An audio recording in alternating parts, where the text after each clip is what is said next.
ਸ਼੍ਰੀ ਅਕਾਲ ਸਾਰਿਆਂ ਨੂੰ। ਅੱਜ ਮੈਂ ਆਪਣੀ ਅਗਲੀ ਵੀਡੀਓ ਲੈ ਕੇ ਹਾਜ਼ਰ ਹਾਂ ਤੁਹਾਡੇ ਸਭ ਦੇ ਸਾਹਮਣੇ।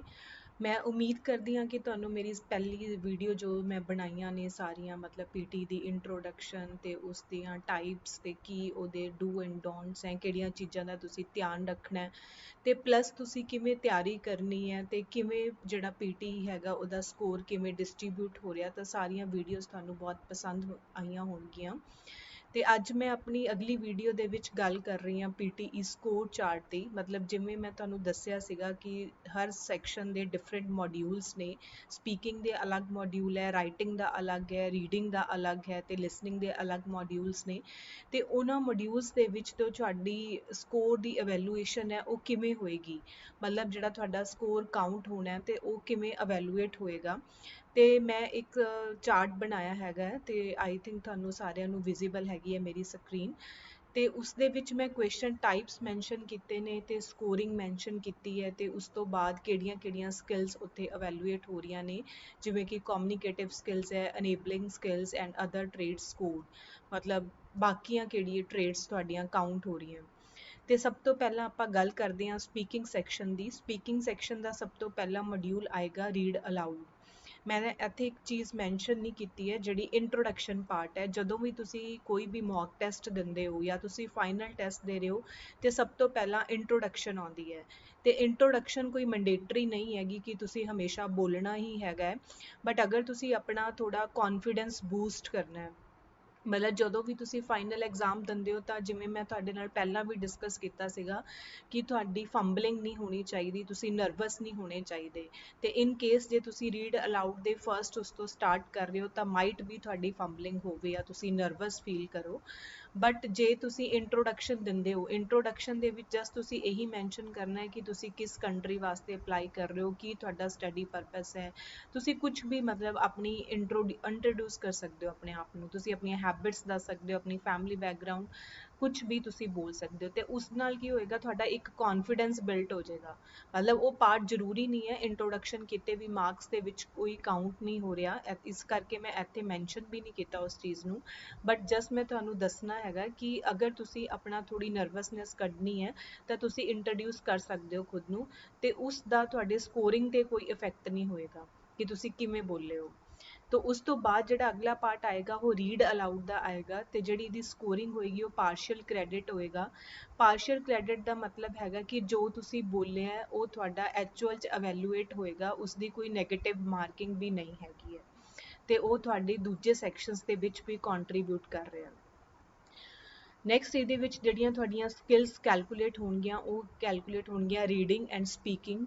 ਮਤਲਬ ਰੀਡਿੰਗ ਐਂਡ ਸਪੀਕਿੰਗ ਦਾ ਮਤਲਬ ਇੱਥੇ ਇਹ ਹੈਗਾ ਕਿ ਇਹ ਜਿਹੜਾ ਤੁਹਾਡਾ ਸਕੋਰਿੰਗ ਕੰਟਰੀਬਿਊਟ ਕਰ ਰਿਹਾ ਉਹ ਰੀਡਿੰਗ ਦੇ ਵਿੱਚ ਕਰ ਰਿਹਾ ਤੇ ਸਪੀਕਿੰਗ ਦੇ ਵਿੱਚ ਕੰਟਰੀਬਿਊਟ ਕਰ ਰਿਹਾ। ਤੇ ਜਦੋਂ ਤੁਸੀਂ ਸਪੀਕਿੰਗ ਦੀ ਗੱਲ ਕਰਦੇ ਹੋ ਤਾਂ ਉੱਥੇ ਤੁਹਾਡੀ ਗੱਲ ਆਏਗੀ oral fluency, pronunciation and content. Means ਅਗਰ ਤੁਸੀਂ 15 ਮਾਰਕਸ ਦੀ ਗੱਲ ਕਰ ਰਹੇ ਹੋ ਤਾਂ 5 ਮਾਰਕਸ ਤੁਹਾਡੀ ਫਲੂਐਂਸੀ ਦੇ ਹੋਣਗੇ, 5 ਪ੍ਰੋਨੰਸੀਏਸ਼ਨ ਦੇ ਹੋਣਗੇ ਤੇ 5 ਕੰਟੈਂਟ ਦੇ ਹੋਣਗੇ। ਤੇ ਰੀਡ ਅਲਾਊਡ ਵਿੱਚ ਤੁਹਾਡਾ ਕੰਟੈਂਟ ਪੂਰਾ ਹੋਣਾ ਚਾਹੀਦਾ ਹੈ ਕਿ ਤੁਹਾਡੇ ਸਾਹਮਣੇ ਸਕਰੀਨ ਤੇ ਇੱਕ ਪੈਰਾਗ੍ਰਾਫ ਆਏਗਾ ਤੇ ਤੁਸੀਂ ਉਸਨੂੰ ਰੀਡ ਕਰਨਾ ਹੈ। ਮਤਲਬ ਮੈਂ ਆਪਣੀ ਅਗਲੀ ਵੀਡੀਓਜ਼ ਤੁਹਾਨੂੰ ਦੱਸਾਂਗੀ ਕਿ ਕਿਵੇਂ ਤੁਸੀਂ ਰੀਡਿੰਗ ਕਰਨੀ ਹੈ ਉਸ ਪੈਰਾਗ੍ਰਾਫ ਦੀ। ਬਟ ਉੱਥੇ ਤੁਸੀਂ ਜੋ ਮੇਨ ਆਪਣਾ ਫੋਕਸ ਰੱਖਣਾ ਉਹ ਆਪਣੀ ਫਲੂਐਂਸੀ ਤੇ ਰੱਖਣਾ ਹੈ, ਨਾ ਤੁਸੀਂ ਬਹੁਤ ਫਾਸਟ ਬੋਲਣਾ ਹੈ ਨਾ ਤੁਸੀਂ ਬਹੁਤ ਸਲੋ ਬੋਲਣਾ ਹੈ। ਤੁਸੀਂ ਉਸ ਆਪਣੀ ਪੇਸ ਨੂੰ ਐਵੇਂ ਰੱਖਣਾ ਹੈ ਕਿ ਕੰਪਿਊਟਰ ਨੂੰ ਅੰਡਰਸਟੈਂਡ ਹੋਏ ਕਿ ਤੁਸੀਂ ਕੀ ਬੋਲ ਰਹੇ ਹੋ। ਤੇ ਨੈਕਸਟ ਆ ਜਾਂਦਾ ਪ੍ਰੋਨੰਸੀਏਸ਼ਨ। ਮੀਨਸ ਤੁਹਾਡੀ ਪ੍ਰੋਨੰਸੀਏਸ਼ਨ ਸਟਰੋਂਗ ਹੋਣੀ ਚਾਹੀਦੀ ਹੈ, ਤੁਸੀਂ ਕਿਸੇ ਵਰਡਸ ਨੂੰ ਗਲਤ ਤਾਂ ਨਹੀਂ ਪ੍ਰੋਨਾਊਂਸ ਕਰ ਰਹੇ। ਤੇ ਪਲੱਸ ਕੰਟੈਂਟ, ਕੰਟੈਂਟ ਮਤਲਬ ਜੋ ਪੈਰਾਗ੍ਰਾਫ ਤੁਸੀਂ ਪੂਰਾ ਲਿਖਿਆ ਹੈ ਉਹ ਤੁਸੀਂ ਬੋਲ ਰਹੇ ਹੋ। ਹਾਂ, ਇਨ ਕੇਸ ਕਈ ਵੀਡੀਓਜ਼ YouTube ਤੇ ਆਉਂਦੀਆਂ ਮਤਲਬ 1 line strategy and all, but ਉਹ ਸਟ੍ਰੈਟਜੀ ਤੁਹਾਡੀ ਫਾਈਨਲ 'ਚ ਨਹੀਂ ਉਹ ਹੁੰਦੀ, ਫੁੱਲਫਿਲ ਨਹੀਂ ਹੁੰਦੀ, ਉਹ ਸਭ ਕਹਿਣ ਦੀਆਂ ਗੱਲਾਂ। ਤੁਸੀਂ ਜੋ ਐਕਚੁਅਲ 'ਚ ਲਿਖਿਆ ਤੁਸੀਂ ਉਹੀ ਬੋਲਣਾ ਹੈ। ਬਟ ਇਨ ਕੇਸ ਜੇ ਤੁਹਾਨੂੰ ਕੋਈ ਵਰਡ ਬਹੁਤ ਟਿਪੀਕਲ ਲੱਗ ਰਿਹਾ ਹੈ ਤਾਂ ਤੁਸੀਂ ਉਸ ਵਰਡ ਤੇ ਮਤਲਬ ਉਸ ਵਰਡ ਨੂੰ ਸਕਿਪ ਕਰ ਸਕਦੇ ਹੋ। ਬਟ ਅਗੇਨ ਤੁਸੀਂ ਉਹ ਚੀਜ਼ ਧਿਆਨ ਰੱਖਣੀ ਹੈ ਕਿ ਤੁਹਾਡੇ ਕੰਟੈਂਟ ਦੇ 5 ਮਾਰਕਸ ਨੇ। ਨੈਕਸਟ ਜਿਹੜਾ ਮੋਡਿਊਲ ਆਉਂਦਾ ਉਹ ਆਉਂਦਾ repeat sentence. Scoring is the partial credit. Partial credit means listening and speaking. ਤੁਹਾਡੀ ਲਿਸਨਿੰਗ ਤੇ ਸਪੀਕਿੰਗ ਦੀ ਇਹਦੇ ਵਿੱਚ evaluation ਹੋਏਗੀ ਸਕੋਰ ਦੀ। ਤੇ ਲਾਸਟ ਟਾਈਮ ਮੈਂ ਡਿਸਕਸ ਕੀਤਾ ਸੀਗਾ ਕਿ ਇਸ ਦੀ ਜਿਹੜੀ ਵੇਟੇਜ ਹੈ ਉਹ ਸਪੀਕਿੰਗ 'ਚ ਸਭ ਤੋਂ ਜ਼ਿਆਦਾ ਹੈ। I think 32 marks the repeat sentence the weightage ਹੈ। ਤੇ ਇਹਦੇ ਵਿੱਚ ਜਿਹੜੀਆਂ ਤੁਹਾਡੀਆਂ ਸਕਿੱਲਸ evaluate ਹੁੰਦੀਆਂ ਸੇਮ ਹੈ, ਓਰਲ ਫਲੂਐਂਸੀ, ਪ੍ਰਨੰਸੀਏਸ਼ਨ ਤੇ ਕੰਟੈਂਟ। ਮੀਨਸ ਤੁਹਾਡੀ ਫਲੂਐਂਸੀ, ਤੁਹਾਡੀ ਪ੍ਰਨੰਸੀਏਸ਼ਨ ਤੇ ਕੰਟੈਂਟ ਹੋਏਗਾ। But in case of repeat sentence ਤੁਹਾਡੀ ਫਲੂਐਂਸੀ ਦੇ 5 ਮਾਰਕਸ ਹੁੰਦੇ ਆ, ਪ੍ਰਨੰਸੀਏਸ਼ਨ ਦੇ 5 ਮਾਰਕਸ ਨੇ ਤੇ ਕੰਟੈਂਟ ਦੇ 3 ਨੰਬਰ ਹੁੰਦੇ ਆ। ਇਟ ਮੀਨਸ ਕਿ ਤੁਸੀਂ ਰਿਪੀਟ ਸੈਂਟੈਂਸ, ਤੁਹਾਡੀ ਰਿਪੀਟ ਸੈਂਟੈਂਸ ਦਾ ਕੀ ਮਤਲਬ ਹੁੰਦਾ ਕਿ ਤੁਹਾਨੂੰ 2-3 ਸੈਕਿੰਡਸ ਦਾ ਇੱਕ ਸੈਂਟੈਂਸ ਸੁਣਾਈ ਦਿੰਦਾ ਤੇ ਤੁਸੀਂ ਸੇਮ ਐਜ਼ ਇਟ ਇਜ਼ ਉਸ ਸੈਂਟੈਂਸ ਨੂੰ ਰਿਪੀਟ ਕਰਨਾ। ਮਤਲਬ ਕਰਨਾ ਤਾਂ ਐਜ਼ ਇਟ ਇਜ਼ ਹੈ, ਬਟ ਪੀਟੀ ਇਹ ਤੁਹਾਡੀ ਮੈਮਰੀ ਨਹੀਂ ਚੈੱਕ ਕਰ ਰਿਹਾ ਕਿ ਤੁਸੀਂ ਕਿਸੇ ਚੀਜ਼ ਨੂੰ ਕਿੰਨਾ ਯਾਦ ਰੱਖਦੇ ਹੋ, ਕਿਉਂਕਿ ਅਗਰ 3 ਸੈਕਿੰਡ ਵਾਸਤੇ ਤੁਹਾਨੂੰ ਕੁਝ ਸੁਣਾਈ ਦੇ ਰਿਹਾ ਤਾਂ ਜ਼ਰੂਰੀ ਨਹੀਂ ਹੈ ਕਿ ਉਹ ਸਾਨੂੰ ਸਾਰਾ ਹੀ ਯਾਦ ਰਹੇਗਾ।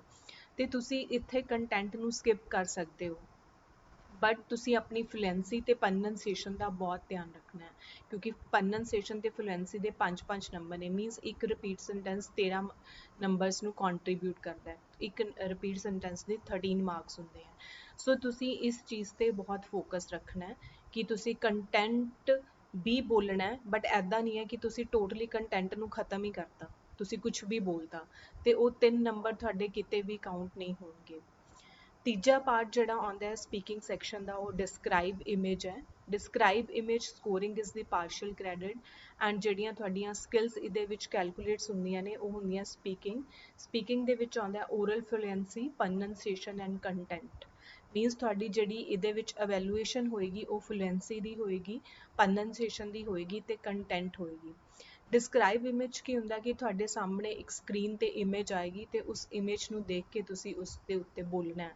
ਤੇ ਉਹ ਇਮੇਜ ਕੋਈ ਵੀ ਗ੍ਰਾਫਸ ਵੀ ਹੋ ਸਕਦੇ ਨੇ, ਕੋਈ ਫਲੋ ਚਾਰਟ ਹੋ ਸਕਦਾ ਹੈ, ਕੋਈ ਪਿਕਚਰ ਹੋ ਸਕਦੀ ਹੈ, ਕੁਝ ਵੀ ਹੋ ਸਕਦਾ ਹੈ।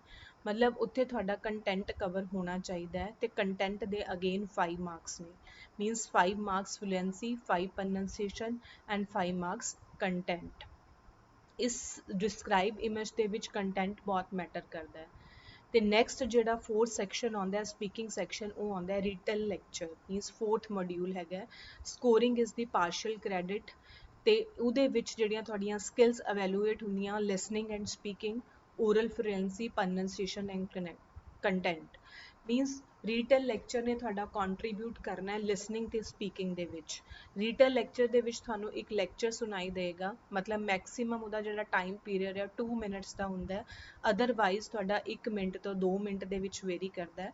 ਕਈ ਵਾਰ ਐਦਾਂ ਵੀ ਹੁੰਦਾ ਕਿ ਤੁਹਾਡਾ ਜਿਹੜਾ ਰੀਟਨ ਲੈਕਚਰ ਹੈ ਉਹ ਲੈਸ ਦੈਨ 1 ਮਿੰਟ ਹੁੰਦਾ ਹੈ, ਮਤਲਬ 40 ਸੈਕਿੰਡ, 50 ਸੈਕਿੰਡਸ ਵੀ ਹੋ ਸਕਦਾ ਹੈ, ਮੈਕਸਿਮਮ 1 ਮਿੰਟ 30 ਸੈਕਿੰਡਸ ਵੀ ਹੋ ਸਕਦਾ ਹੈ। ਤੇ ਉਸ ਲੈਕਚਰ ਨੂੰ ਸੁਣ ਕੇ ਤੁਸੀਂ same as it is repeat ਕਰਨਾ ਹੈ। ਫੋਰ ਐਗਜ਼ਾਮਪਲ ਅੱਜ ਮੈਂ ਤੁਹਾਨੂੰ ਕੁਝ ਪੜ੍ਹਾ ਰਹੀ ਹਾਂ ਤੇ ਤੁਸੀਂ 1 ਘੰਟੇ ਬਾਅਦ ਜਾਂ ਕੱਲ੍ਹ ਨੂੰ ਤੁਸੀਂ ਆਪਣੇ ਫਰੈਂਡ ਨੂੰ ਦੱਸਣਾ ਹੈ ਕਿ ਮੈਂ ਕੀ ਪੜ੍ਹਾਇਆ ਸੀ ਕਲਾਸ 'ਚ, ਤੇ ਤੁਸੀਂ ਐਜ਼ ਇਟ ਇਜ਼ ਉਸ ਲੈਕਚਰ ਨੂੰ ਰਿਪੀਟ, ਐਜ਼ ਇਟ ਇਜ਼ ਨਹੀਂ ਮਤਲਬ ਮੇਨ ਪੁਆਇੰਟਸ, ਕਿ ਅੱਗੇ ਅਸੀਂ ਇਹ ਸਾਰਾ ਕੁਝ ਡਿਟੇਲ 'ਚ ਡਿਸਕਸ ਕਰਾਂਗੇ ਕਿ ਰੀਟਨ ਲੈਕਚਰ ਤੁਸੀਂ ਦੱਸਣਾ ਕਿਵੇਂ ਹੈ। ਉਹ ਤੁਸੀਂ ਮੇਨ ਪੁਆਇੰਟਸ ਉੱਥੇ ਦੱਸਣੇ ਨੇ ਕਿ ਹਾਂ ਮੇਰੀ ਕਲਾਸ ਦੇ ਵਿੱਚ ਅੱਜ ਇਹ ਕਵਰ ਹੋਇਆ। ਤੇ ਉਹਦੇ 'ਚ ਜਿਹੜੀਆਂ ਤੁਹਾਡੀਆਂ ਸਕਿੱਲਸ, ਮਤਲਬ ਜਿਹੜੀ ਇਹਨੇ ਸਕੋਰਿੰਗ ਦੇਣੀ ਹੈ ਉਹ ਲਿਸਨਿੰਗ ਨੂੰ ਵੀ ਦੇਣੀ ਹੈ ਤੇ ਸਪੀਕਿੰਗ ਨੂੰ ਵੀ ਦੇਣੀ ਹੈ। ਤੇ ਇਹਦੇ ਵਿੱਚ ਤੁਹਾਡੀ ਜਿਹੜੀ ਕਾਊਂਟਿੰਗ ਹੋਏਗੀ ਉਹ ਫਲੂਐਂਸੀ ਦੀ ਹੋਏਗੀ, ਪ੍ਰਨੰਸੀਏਸ਼ਨ ਦੀ ਹੋਏਗੀ ਤੇ ਕੰਟੈਂਟ ਦੀ ਹੋਏਗੀ। Means again 5 marks of fluency, 5 marks of pronunciation and 5 marks of content. ਇਸ ਤਰ੍ਹਾਂ ਉਹਦੀ ਡਿਸਟ੍ਰੀਬਿਊਸ਼ਨ ਹੋਏਗੀ ਮਾਰਕਸ ਦੀ। ਤੇ ਅਗਲਾ ਜਿਹੜਾ 5th ਮੋਡਿਊਲ ਆਉਂਦਾ ਸਾਡਾ ਸਪੀਕਿੰਗ ਸੈਕਸ਼ਨ ਦਾ, ਉਹ ਆਉਂਦਾ ਹੈ ਆਨਸਰ ਸ਼ਾਰਟ ਕੁਐਸਚਨ।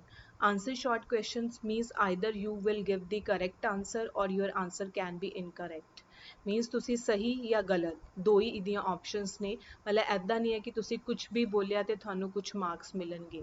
ਜਿਵੇਂ ਰੀਟੇਲ ਲੈਕਚਰ 'ਚ ਹੈਗਾ ਕਿ ਅਗਰ ਤੁਸੀਂ ਕੰਟੈਂਟ ਨੂੰ ਪੂਰਾ ਨਹੀਂ ਬੋਲ ਪਾਉਂਦੇ, ਮਤਲਬ ਕੰਟੈਂਟ ਤੁਸੀਂ ਰੀਟੇਲ ਤੇ ਲੈਕਚਰ ਦੇ ਵਿੱਚ 100% ਕਦੇ ਵੀ ਕਵਰ ਨਹੀਂ ਕਰ ਸਕਦੇ ਤੇ ਤੁਹਾਨੂੰ 2 ਜਾਂ 3 ਮਾਰਕਸ ਮਿਲ ਰਹੇ ਆ ਕੰਟੈਂਟ ਦੇ, ਤਾਂ ਤੁਹਾਨੂੰ ਫਲੂਐਂਸੀ ਤੇ ਪ੍ਰਨੰਸੀਏਸ਼ਨ ਦੇ ਮਾਰਕਸ ਮਿਲਣਗੇ। ਬਟ ਆਨਸਰ ਸ਼ਾਰਟ ਕੁਐਸਚਨ 'ਚ ਐਵੇਂ ਦਾ ਕੁਝ ਵੀ ਨਹੀਂ ਹੈਗਾ ਕਿ ਤੁਹਾਨੂੰ ਫਲੂਐਂਸੀ ਦੇ ਕੋਈ ਨੰਬਰ ਹੈ ਜਾਂ ਤੁਹਾਡੀ ਪ੍ਰਨੰਸੀਏਸ਼ਨ ਦੇ ਕੁਝ ਨੰਬਰ ਹੈ। ਤੁਹਾਨੂੰ ਇੱਕ ਸੈਂਟੈਂਸ ਸੁਣਾਈ ਦੇਗਾ, ਉਹ ਸੈਂਟੈਂਸ ਰਿਪੀਟ ਸੈਂਟੈਂਸ ਦੀ ਤਰ੍ਹਾਂ ਹੀ ਹੋਏਗਾ 2-3 ਸੈਕਿੰਡਸ ਦਾ, ਤੇ ਉਸ ਤੋਂ ਬਾਅਦ ਤੁਸੀਂ ਆਨਸਰ ਕਰਨਾ ਹੈ। ਤੇ ਉਹਦੇ ਵਿੱਚ ਜਾਂ ਤਾਂ ਤੁਹਾਡਾ ਆਨਸਰ ਕਰੈਕਟ ਹੋਏਗਾ ਜਾਂ ਇਨਕਰੈਕਟ ਹੋਏਗਾ, ਤੇ ਉਹ ਜਿਹੜੀ ਤੁਹਾਡੀ ਕੰਟਰੀਬਿਊਸ਼ਨ ਕਰੇਗਾ ਉਹ ਲਿਸਨਿੰਗ ਤੇ ਸਪੀਕਿੰਗ ਦੀ ਵੋਕੈਬਲਰੀ ਦੇ ਵਿੱਚ ਕਰੇਗਾ। ਸੋ ਤੁਸੀਂ ਇੱਥੇ ਸਪੀਕਿੰਗ ਸੈਕਸ਼ਨ ਦੇ ਵਿੱਚ ਕਿਤੇ ਵੀ ਤੁਹਾਡੀ ਨੈਗੇਟਿਵ ਮਾਰਕਿੰਗ ਨਹੀਂ ਹੈਗੀ। ਮਤਲਬ ਐਦਾਂ ਨਹੀਂ ਹੈਗਾ ਕਿਸੇ ਵੀ ਪਾਰਟ ਦੇ ਵਿੱਚ, ਜਿਹੜੇ ਮੈਂ 5 ਮੋਡਿਊਲਸ ਡਿਸਕਸ ਕੀਤੇ ਆ ਇਹ ਵਾਲੇ, ਤੇ ਇਹਨਾਂ 5 ਦੇ ਵਿੱਚ ਕਿਤੇ ਵੀ ਤੁਹਾਡੀ ਕੋਈ ਨੈਗੇਟਿਵ ਮਾਰਕਿੰਗ ਨਹੀਂ ਹੈਗੀ। ਤੁਸੀਂ ਜੋ ਵੀ ਬੋਲਦੇ ਹੋ ਉਸੇ ਦੇ ਬੇਸ ਤੇ ਤੁਹਾਡੀ ਇਵੈਲੂਏਸ਼ਨ ਹੋਏਗੀ। ਅਗਰ ਤੁਸੀਂ ਕੁਝ ਗਲਤ ਵੀ ਬੋਲ ਰਹੇ ਹੋ ਤਾਂ ਉਹਦੇ ਤੁਹਾਨੂੰ ਨੈਗੇਟਿਵ ਮਾਰਕਸ ਨਹੀਂ ਮਿਲਣਗੇ, ਤੇ ਇਹ ਇਹਦਾ ਇੱਕ ਪਲੱਸ ਪੁਆਇੰਟ ਹੈ। ਅੱਗੇ ਮੈਂ ਗੱਲ ਕਰਦੀ ਹਾਂ ਰਾਈਟਿੰਗ ਸੈਕਸ਼ਨ ਦੀ। ਰਾਈਟਿੰਗ ਸੈਕਸ਼ਨ, ਹਾਂ ਇੱਕ ਗੱਲ ਮੈਂ ਹੋਰ ਦੱਸਣਾ ਭੁੱਲ ਗਈ ਤੁਹਾਨੂੰ ਇੱਥੇ, ਕਿ ਤੁਸੀਂ ਡਿਸਕ੍ਰਾਈਬ ਇਮੇਜ ਤੇ ਰੀਡ ਟੈਲ ਲੈਕਚਰ ਦਾ ਟੈਂਪਲੇਟ ਫੋਲੋ ਕਰ ਸਕਦੇ ਹੋ। ਮੀਨਸ ਜੇ ਵੈਸੇ ਤਾਂ ਬੈਟਰ ਹੈ ਕਿ ਤੁਸੀਂ ਬਿਲਕੁਲ ਦੇਖ ਕੇ ਐਜ਼ ਇਟ ਇਜ਼ ਬੋਲੋ, ਕਿਉਂਕਿ ਕੰਪਿਊਟਰ ਨੂੰ ਵੀ ਪਤਾ ਕਿ ਤੁਸੀਂ ਦੇਖ ਕੇ ਬੋਲ ਰਹੇ ਹੋ ਜਾਂ ਤੁਸੀਂ ਆਪਣੇ ਆਪ ਬੋਲ ਰਹੇ ਹੋ। ਬਟ ਅਗਰ ਤੁਸੀਂ ਨਹੀਂ ਬੋਲ ਪਾਉਂਦੇ, ਮਤਲਬ ਨਹੀਂ ਤੁਹਾਡੇ ਲਈ ਪੋਸੀਬਲ ਹੈ, ਤਾਂ ਤੁਸੀਂ ਡਿਸਕ੍ਰਾਈਬ ਇਮੇਜ ਤੇ ਰੀਡ ਟੈਲ ਲੈਕਚਰ ਦਾ ਟੈਂਪਲੇਟ ਫੋਲੋ ਕਰਕੇ ਬੋਲ ਸਕਦੇ ਹੋ। ਪਰ ਟੈਂਪਲੇਟ ਫੋਲੋ ਕਿਵੇਂ ਕਰਨਾ ਹੈ ਉਹ ਵੀ ਤੁਹਾਨੂੰ ਟ੍ਰਿਕਸ ਪਤਾ ਹੋਣੇ ਚਾਹੀਦੇ ਨੇ। ਇਹ ਮੈਂ ਸਾਰਾ ਕੁਝ ਅੱਗੇ ਆਪਣੀ ਵੀਡੀਓ ਦੇ ਵਿੱਚ ਡਿਸਕਸ ਕਰਾਂਗੀ ਕਿ ਤੁਸੀਂ ਟੈਂਪਲੇਟ ਨੂੰ ਫੋਲੋ ਕਿਵੇਂ ਕਰਨਾ ਹੈ। ਅੱਗੇ ਮੈਂ ਗੱਲ ਕਰਦੀ ਹਾਂ ਰਾਈਟਿੰਗ ਸੈਕਸ਼ਨ ਦੀ। ਰਾਈਟਿੰਗ ਸੈਕਸ਼ਨ ਦੇ ਵਿੱਚ ਜੇ ਆਪਾਂ ਗੱਲ ਕਰੀਏ ਤਾਂ ਇਹਦੇ ਆਪਣੇ ਜਿਹੜੇ ਹੈਗੇ ਆ ਉਹ ਦੋ ਸੈਕਸ਼ਨਸ ਆਉਂਦੇ ਨੇ, ਸਮਰਾਈਜ਼ ਰਿਟਨ ਟੈਕਸਟ ਤੇ ਰਾਈਟ ਐਨ ਐਸੇ। ਤੇ ਮੈਂ ਲਾਸਟ ਵੀਡੀਓ ਵਿੱਚ ਤੁਹਾਨੂੰ ਡਿਸਕਸ ਕੀਤਾ ਸੀਗਾ ਕੱਲ, ਮਤਲਬ ਲਾਸਟ ਵੀਡੀਓ ਜੋ ਮੈਂ ਆਪਣੀ ਬਣਾਈ ਸੀ, ਕਿ ਸਮਰਾਈਜ਼ ਰਿਟਨ ਟੈਕਸਟ ਵੀ ਤੁਹਾਨੂੰ ਦੋ ਆ ਸਕਦੇ ਆ, ਮਤਲਬ ਆ ਨਹੀਂ ਸਕਦੇ, ਦੋ ਆਉਂਦੇ ਹੀ ਹੈ। ਤੇ ਰਾਈਟ ਐਨ ਐਸੇ ਤੁਹਾਨੂੰ ਮੋਸਟਲੀ ਇੱਕ ਆਉਂਦਾ ਹੈ, ਬਟ ਕਈ ਪੇਪਰਸ ਦੇ ਵਿੱਚ ਦੋ ਐਸੇ ਵੀ ਆਉਂਦੇ ਆ, ਤੇ ਉਹਦੇ ਵਿੱਚ ਤੁਸੀਂ ਟੈਂਪਲੇਟ ਹੀ ਫੋਲੋ ਕਰਨਾ। ਤੇ ਇਹਦੀ ਜਿਹੜੀ ਸਕੋਰਿੰਗ ਰਹੇਗੀ ਉਹ ਪਾਰਸ਼ਲ ਕ੍ਰੈਡਿਟ ਰਹੇਗਾ। ਉਸ ਤੋਂ ਬਾਅਦ ਸਮਰਾਈਜ਼ ਰਿਟਨ ਟੈਕਸਟ ਵਿੱਚ ਕੀ ਹੈਗਾ, ਤੁਹਾਡੀਆਂ ਜਿਹੜੀਆਂ ਸਕਿੱਲਸ ਅਵੈਲੂਏਟ ਹੋ ਰਹੀਆਂ, ਮਤਲਬ ਸਮਰਾਈਜ਼ ਰਿਟਨ ਟੈਕਸਟ ਕਿੱਥੇ ਮਾਰਕਸ ਨੂੰ ਕੰਟਰੀਬਿਊਟ ਕਰ ਰਿਹਾ, ਉਹ ਰੀਡਿੰਗ ਤੇ ਰਾਈਟਿੰਗ ਵਿੱਚ ਕੰਟਰੀਬਿਊਟ ਕਰਦਾ ਹੈ। ਮਤਲਬ ਅਗਰ ਸਮਰੀ ਦੇ ਵਿੱਚ ਤੁਹਾਡੇ 10 ਨੰਬਰ ਆ ਰਹੇ ਆ ਤਾਂ ਉਹ ਤੁਹਾਡੇ ਰੀਡਿੰਗ ਨੂੰ ਵੀ ਕੰਟਰੀਬਿਊਟ ਹੋ ਰਹੇ ਆ ਤੇ ਰਾਈਟਿੰਗ ਨੂੰ ਵੀ ਕੰਟਰੀਬਿਊਟ ਹੋ ਰਹੇ ਆ। ਤੇ ਉਹਦੇ ਵਿੱਚ ਜਿਹੜੀਆਂ ਤੁਹਾਡੀਆਂ ਸਕਿੱਲਸ ਅਸੈਸ ਹੁੰਦੀਆਂ, ਇਹ ਤੁਹਾਡੀਆਂ ਸਾਰੀਆਂ ਸਕਿੱਲਸ ਨੇ। ਗ੍ਰਾਮਰ ਹੈ, ਵੋਕੈਬਲਰੀ ਹੈ, ਕੰਟੈਂਟ ਹੈ, ਫਾਰਮ ਹੈ ਤੇ ਸਪੈਲਿੰਗ ਹੈ। ਅਗੇਨ ਤੁਹਾਡਾ ਸਮਰਾਈਜ਼ ਰਿਟਨ ਟੈਕਸਟ ਦਾ ਵੀ ਟੈਂਪਲੇਟ ਹੈ, ਤੁਸੀਂ ਟੈਂਪਲੇਟ ਨੂੰ ਫੋਲੋ ਕਰ ਸਕਦੇ ਹੋ। ਤੇ ਉਸ ਟੈਂਪਲੇਟ ਨੂੰ ਇਸ ਤਰ੍ਹਾਂ ਡਿਜ਼ਾਈਨ ਹੁੰਦਾ ਉਸ ਟੈਂਪਲੇਟ ਦਾ ਕਿ ਉਹਦੇ ਵਿੱਚ ਇਹ ਸਾਰੀਆਂ ਚੀਜ਼ਾਂ ਕਵਰ ਹੁੰਦੀਆਂ, ਮਤਲਬ ਇਹ ਸਾਰੇ ਪੁਆਇੰਟਸ ਕਵਰ ਹੋਣੇ ਚਾਹੀਦੇ ਹੈ। ਜਿਵੇਂ ਕਿ ਗ੍ਰਾਮਰ ਹੈਗੀ ਹੈ, ਵੋਕੈਬਲਰੀ ਹੈ, ਕੰਟੈਂਟ ਹੈ, ਫਾਰਮ ਹੈ ਤੇ ਸਪੈਲਿੰਗ ਹੈ। ਤੇ ਇਸ ਦੇ ਵਿੱਚ ਐਜ਼ ਸੱਚ ਕੋਈ ਨੈਗੇਟਿਵ ਮਾਰਕਿੰਗ ਨਹੀਂ ਹੁੰਦੀ, ਬਟ ਸਪੈਲਿੰਗ ਤੇ ਅਗਰ ਆਪਾਂ ਗੱਲ ਕਰੀਏ, ਮੈਂ ਤੁਹਾਡੇ ਨਾਲ ਸਪੈਲਿੰਗ ਦੀ ਗੱਲ ਕਰਾਂ, ਤੇ ਅਗਰ ਤੁਹਾਡਾ ਮੰਨ ਲਓ ਇੱਕ ਸਪੈਲਿੰਗ ਗਲਤ ਹੋ ਗਿਆ ਤਾਂ ਤੁਹਾਡੇ ਸਿੱਧੇ ਨੰਬਰ ਉੱਥੇ ਡਿਡਕਟ ਹੁੰਦੇ ਆ। ਮਤਲਬ ਤੁਹਾਨੂੰ ਸਪੈਲਿੰਗਸ ਦਾ ਬਹੁਤ ਧਿਆਨ ਰੱਖਣਾ। ਅਗਰ ਤੁਸੀਂ ਇੱਕ ਸਪੈਲਿੰਗ ਤੁਹਾਡਾ ਪੂਰੀ ਸਮਰੀ ਚੋਂ ਗਲਤ ਹੋ ਗਿਆ ਤਾਂ 50% ਜਾਏਗਾ।